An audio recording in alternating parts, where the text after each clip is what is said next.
I see there being two big benefits to being a small independent developer. One of them is that you get to, and they're related actually, right?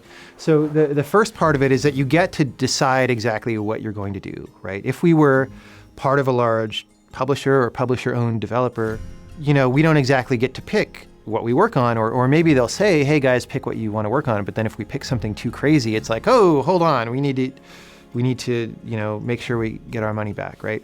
So the first part of it is that we can pick anything.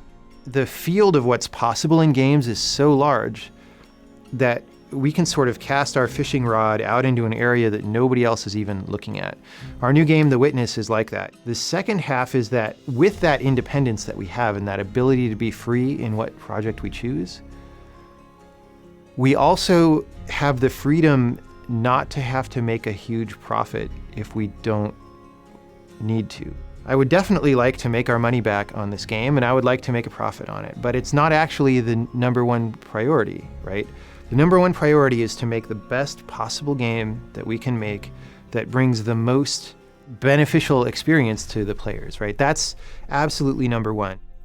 For a while, we had been generally interested in being on the next Sony console, so we kept up relations with people at Sony, and at some point those discussions naturally turned to, hey, we're going to have a mini preliminary dev conference soon. Do you want to be in there? And I was like, well, of course. And that was really good, and the ball started rolling. Like, as soon as we did that, I said, hey, we want a kit right now, because, like I said, it's a much more complicated game than our last game, so there's a lot to do. There's a lot to think about.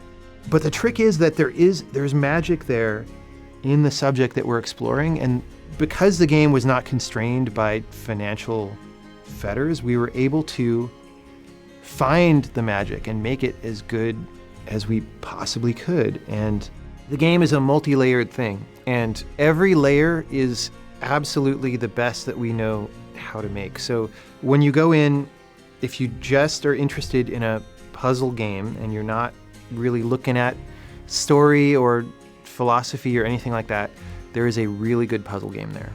But if you want to read further than that, there's other layers. And that's sort of that provision for deeper engagement that allows for that little bit of ambiguity, or that little bit of like, I didn't totally understand it, but then when you go look at it closely, you open it up and you discover there's a huge ton of stuff in there.